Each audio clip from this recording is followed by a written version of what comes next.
Can you believe it? In just the first 6 months of 2025, the United States has lost $12.5 billion, not due to war, not due to natural disasters, but because international tourists have vanished.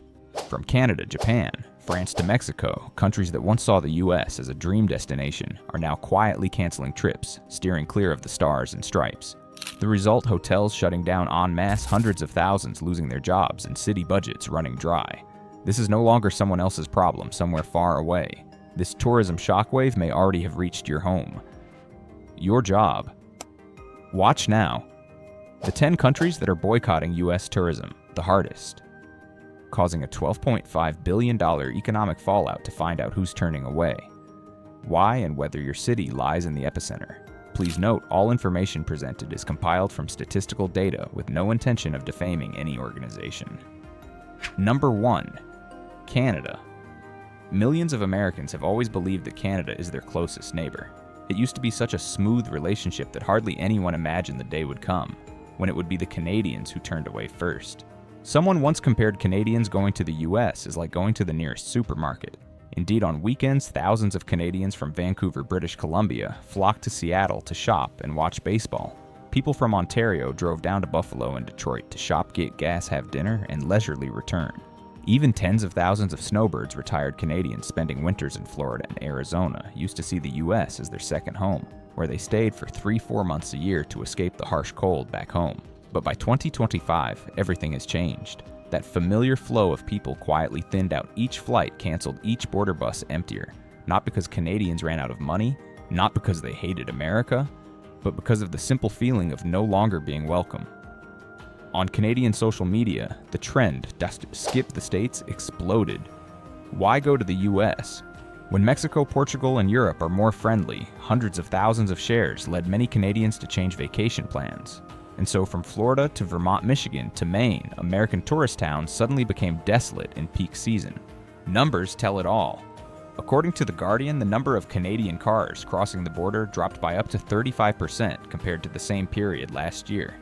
Airfare bookings from Toronto and Vancouver to New York and Miami dropped by over 15%.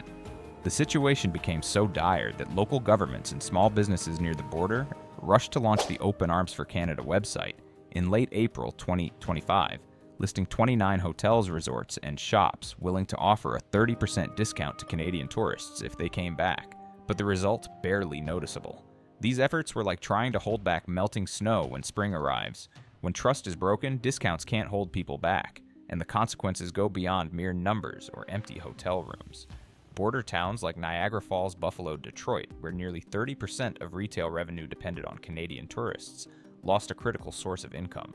Airbnb saw fewer bookings, golf courses had tours canceled, gas stations sat idle, and clinic doctors lost regular Canadian patients, who once combined travel with checkups. Retired Americans in Florida and Arizona who used to rent rooms to Canadian snowbirds now struggle without winter income. Some had to cut spending delay, buying medication, or even sell their cars to cope. The scariest thing is the silence. Canadians, as always, left quietly, leaving only empty chairs in cafes, silent hotel lobbies in the sunny days of June. And if Canada, the closest, most easygoing neighbor, has turned away, then who will come? Who will help keep tourism, restaurants, services, and jobs alive in states that have depended on them for decades? Number 2, Japan. Japan, which once saw America as the land of opportunity, of cutting-edge technology and startup dreams. But it seems that relationship is fading, without any protests or official statements. The Japanese are withdrawing silently as they always behave politely and discreetly. No more business delegations pouring into Silicon Valley. No more packed flights of Japanese students headed for Boston or California.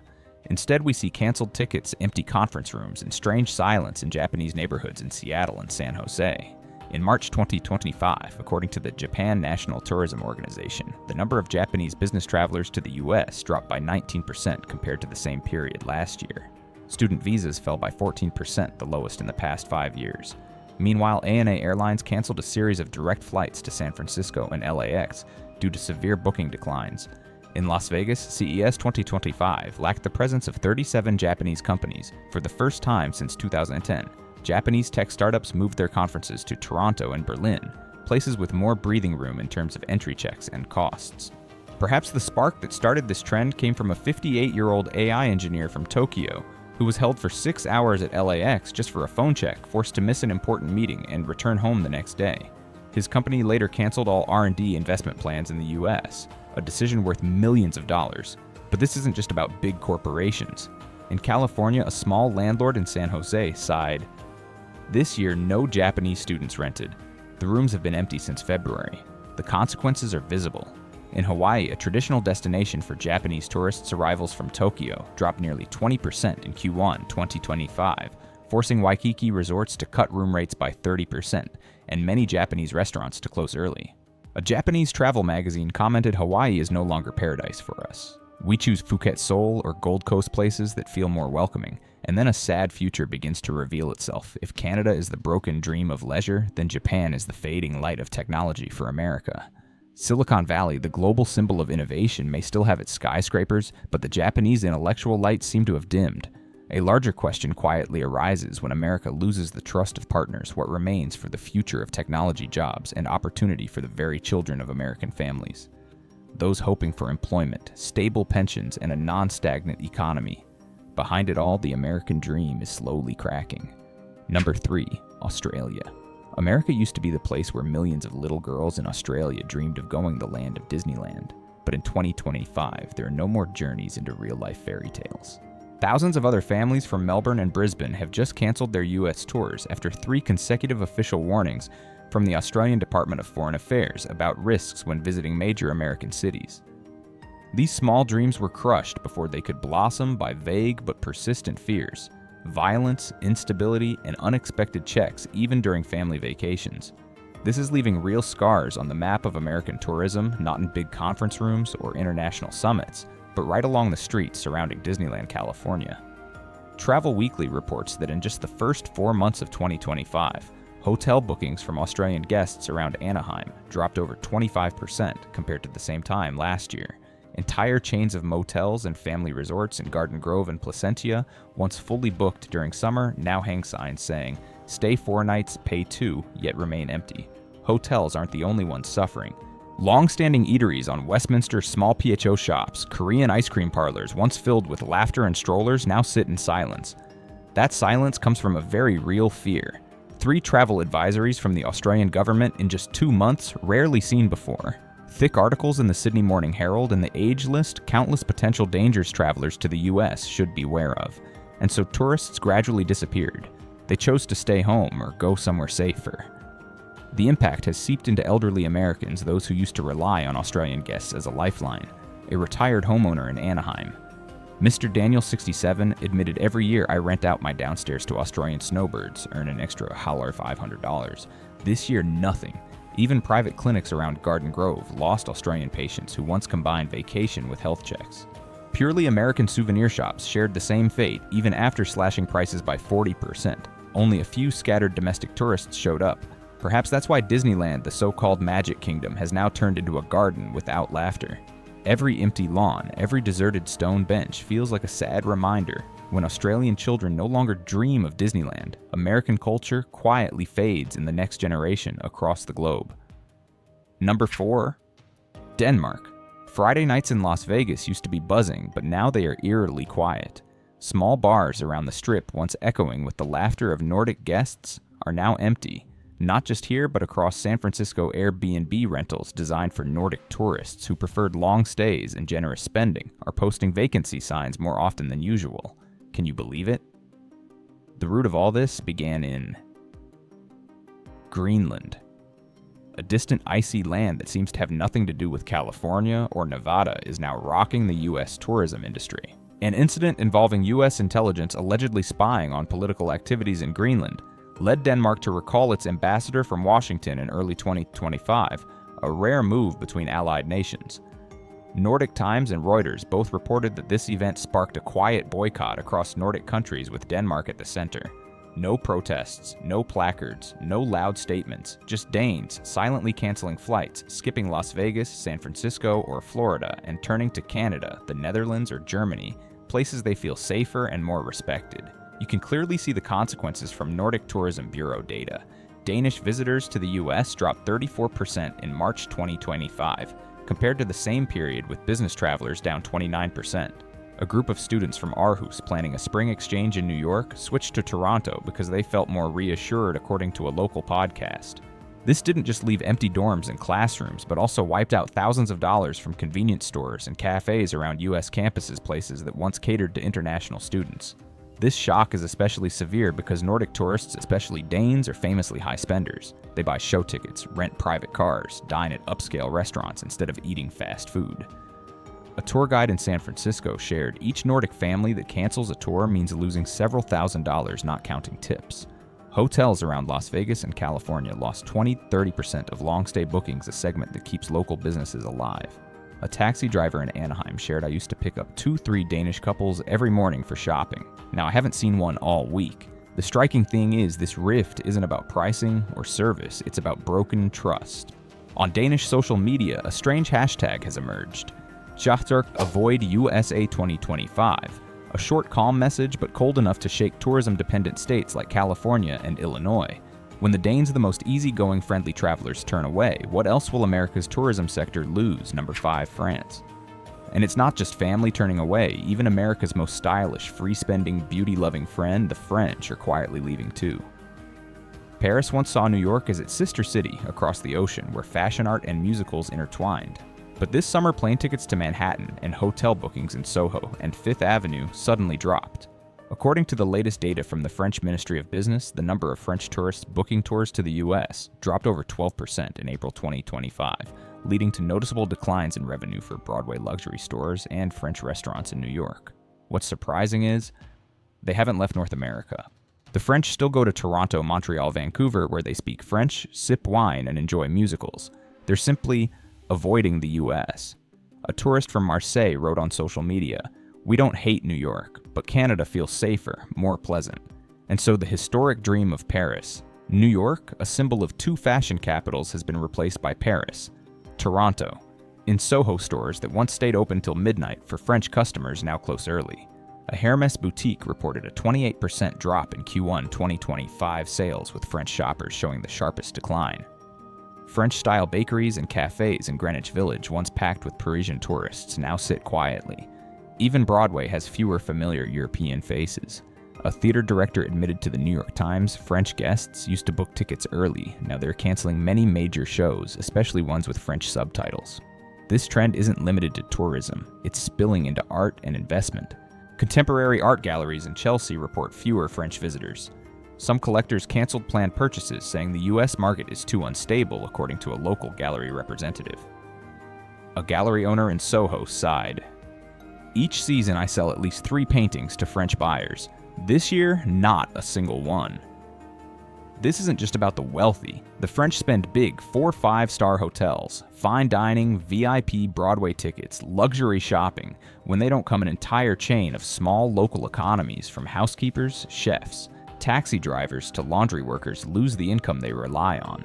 Many drivers said the French always tipped well-shopped a lot, called cars, to go to night shows, but now those guests are gone. For older Americans living in New York and nearby areas, this drop isn't surprising. As tourism tax revenue falls, local budgets tighten, and healthcare and senior care programs are gradually cut. Retirees will feel it most worse, medical service, slower benefits, all because Paris stopped sending guests to Manhattan. The bigger question is, when Paris, the world's most elegant and art-loving city, chooses to detour to Toronto or Montreal instead of New York, who will still want to come here? Number 6, Mexico. There are farewells that require no words, only the sight of empty streets. In El Paso, Texas, or San Diego, California, people are feeling this clearly through every block along the border. Cars with Mexican license plates that used to line up each weekend bringing families from Ciudad Juarez or Tijuana to the U.S. to shop, visit relatives, have dinner are now eerily absent. Mrs. Maria Alvarez, 62, owner of a small Airbnb apartment in San Diego, put up a long-term rental sign at the end of April. She said, "Back then I didn't need to advertise. Mexican guests booked from Friday to Sunday. Now no one comes, the room stays empty." In San Isidro, which used to welcome more than 30,000 Mexican visitors, daily bakeries, family-run cafes, and souvenir shops are all falling quiet. A convenience store owner shared with Border Partnership that just one day of border delay causes over 650 shops here to lose more than 5.3 million USD. Most frightening of all is the silence. No protests, no boycott calls. Mexicans simply stop coming. These changes stem from a series of strict inspection policies at the border. Mr. Luis Hernandez's family from Monterrey said they were held for over 3 hours just to have their phones checked and luggage searched, even though they had entered the U.S. many times before. "We don't want to be treated like criminals just for wanting to have dinner," he said. This fear of suspicion has led 52% of Mexicans to cancel or consider canceling trips to the U.S. this year, according to a Morning Consult survey. The impact goes beyond the border. In Tucson, a 60-year-old woman who used to rent out vacation homes to Mexican guests now has to sell in a rush because she can no longer afford maintenance costs. Uber drivers who once drove passengers from Monterrey weekly now make ends meet by delivering food at night. The atmosphere in Mexican restaurants, once filled with Spanish chatter, is now eerily quiet. More concerning is the invisible rift between generations. Children from both sides of the border used to play sports together, attend summer fairs, now struggle to meet as parents, hesitate to bring them to the U.S.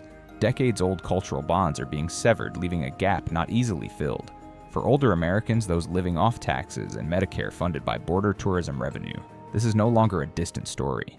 When Airbnb lacks guests, when stores don't sell local budgets, shrink healthcare services are cut, and parks are left untended. Each missing Mexican car is another lost piece of livelihood for this community. Mexico was once America's closest friend, not just geographically, but through human connection. But now even family is quietly turning away. Number 7. Sweden. While other countries merely grow indifferent toward flights or shopping trips, Sweden's withdrawal is far more alarming. They are taking with them brainpower knowledge and the future America once prided itself on. A quiet retreat. No protests, no declarations, but one that MIT, Stanford, and Silicon Valley are feeling more clearly each day. The number of Swedish student visas to the U.S. in 2025 has dropped to its lowest point in 15 years, according to the Swedish Migration Agency, even though the desire to study abroad remains strong. But now the destinations are Berlin, Amsterdam, Toronto, places with friendlier visa policies, lower costs, and especially no heightened security checks like the U.S. now imposes on F1 and J1 applicants. In its effort to tighten immigration and bolster national security, Washington has inadvertently discouraged even Swedish engineering and science students.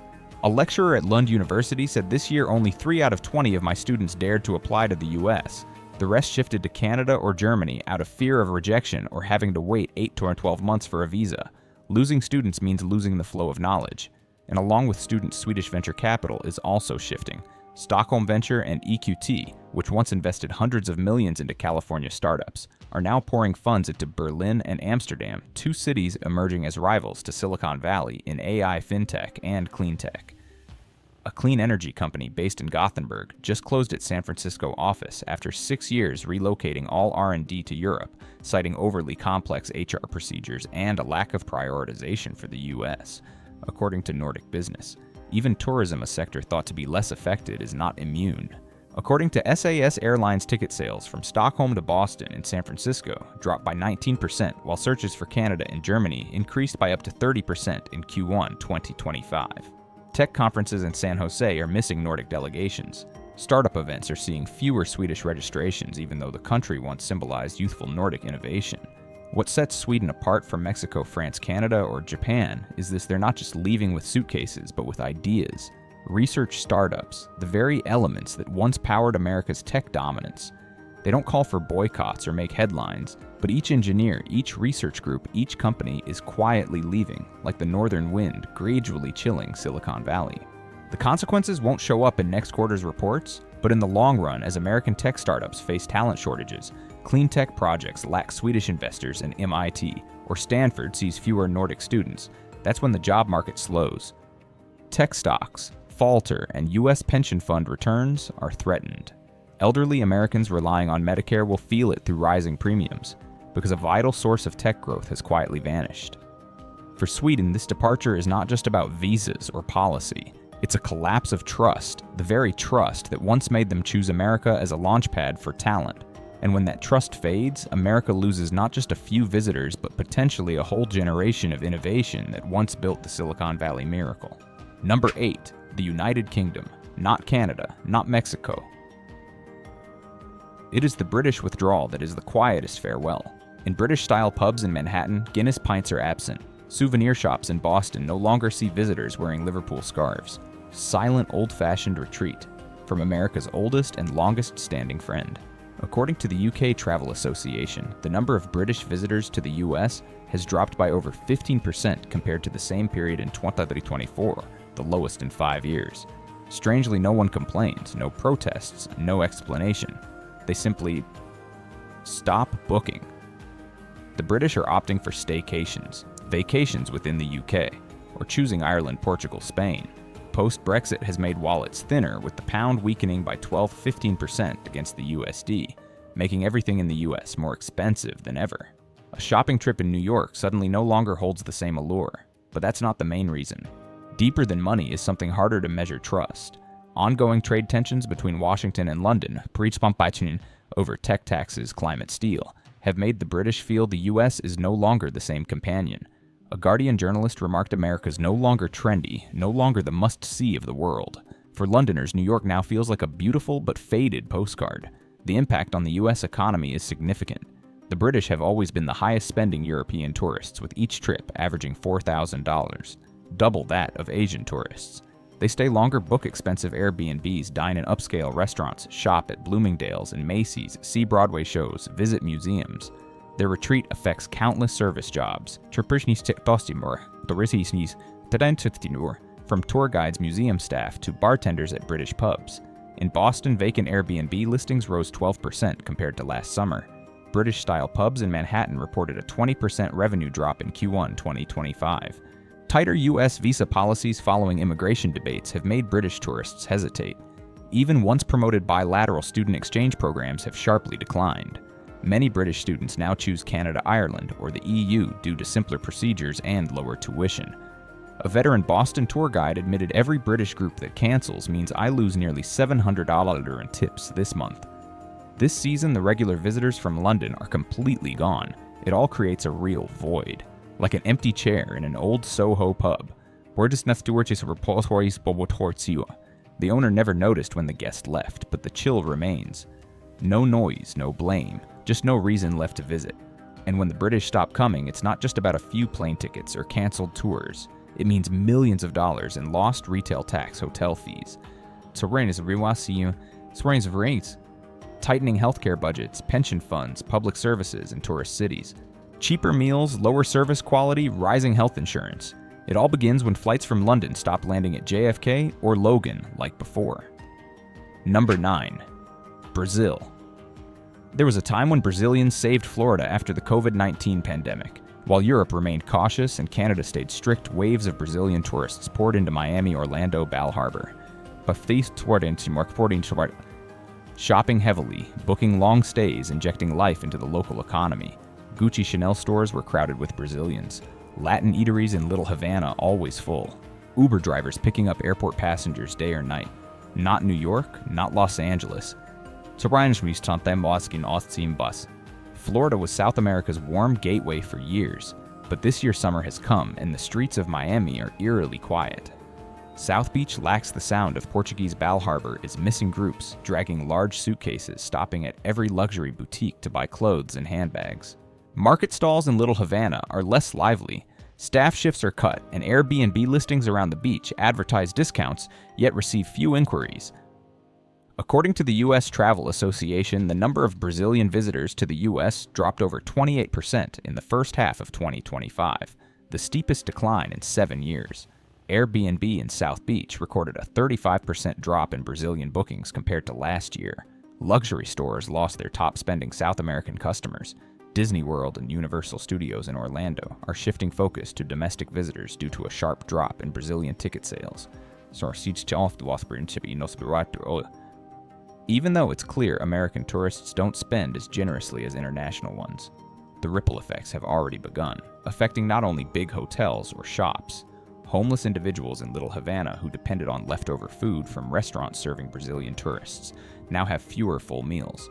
Street vendors once used to Brazilian groups in the yellow-green jerseys are switching jobs due to a lack of regular customers. Even local charities report reduced donations, as restaurants and stores no longer have surplus food or income to contribute. It all stems from understandable reasons. No drama, no politics. The real weakened by 20%, rising U.S. travel costs, security fears from news of violence in Las Vegas, Los Angeles, have made many Brazilian families hesitant. Stricter visa policies following U.S. immigration changes make things even more complicated. But above all, this reflects a global trend: Brazilian tourists, like those from Canada, Japan, France, are choosing closer, safer, more manageable destinations. The U.S. is no longer the default choice, and so without samba drums or farewell words, Florida quietly receives a summer without the guests who were once its saviors. A kind of absence that even the poorest, those living under Miami's streetlights, feel more clearly than anyone. Number 10. The Netherlands. Now we come to the final name on today's list. If you pay attention, international student dorms in Cambridge are more vacant than usual. Even Brooklyn Heights in Manhattan, once frequented by Dutch visitors at Amsterdam-style cafes and bakeries, is unusually quiet. The young generation from the Netherlands, a group that used to flock to the U.S. for study startups, is slowly disappearing from this map as if they were never here, and the numbers show this clearly. Data from the Netherlands University Association reveals a 6% drop in Dutch students going to the U.S. in 2024, with Groningen and Vrije Universiteit Amsterdam showing a sharp 14-23% decrease in U.S. study applications. It's not just schools, but tech startups also feel the impact. In the past, many Dutch clean tech and AI projects chose Boston, Silicon Valley. Now they turn to Toronto, Berlin, or Copenhagen, where visas are easier costs, lower intellectual property laws, clearer. Meanwhile, Dutch tourist arrivals to the U.S. West Coast fell by 24%, East Coast by 13%, dragging down hotel and restaurant revenues in New York, San Francisco.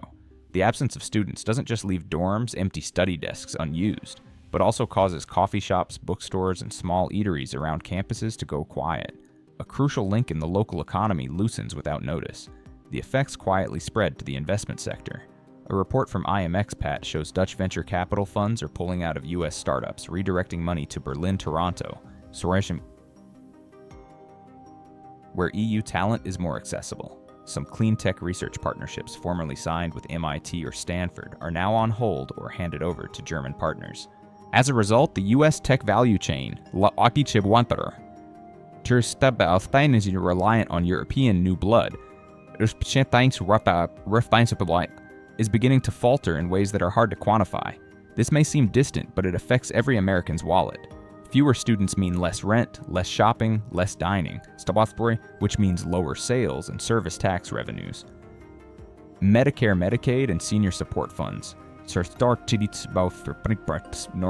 which draw from these sources, could face cuts, raising healthcare costs, reducing social benefits. The Dutch intellectual flow being blocked doesn't just impoverish universities. It slowly thins the social welfare system tied to local lives. The younger Dutch generation has chosen new destinations. Berlin, Copenhagen, Toronto, closer, more accessible, more aligned with their open mindset. No one said goodbye to America, but the empty chairs, unlocked rooms, unsold Dutch pastries are saying it for them. Turning away from U.S. tourism no longer seems limited to a few countries, but is becoming a global trend. Our country is no longer the top destination it once was, and major tourist cities like New York, Miami, and Los Angeles are heavily affected. States with strong tourism industries are now losing billions of dollars annually. And it's not just numbers on paper, but real impacts on the lives of workers, ordinary people around us. Do you feel it? Has your city seen fewer tourists than before? What do you think about this change? Leave a comment to let me know.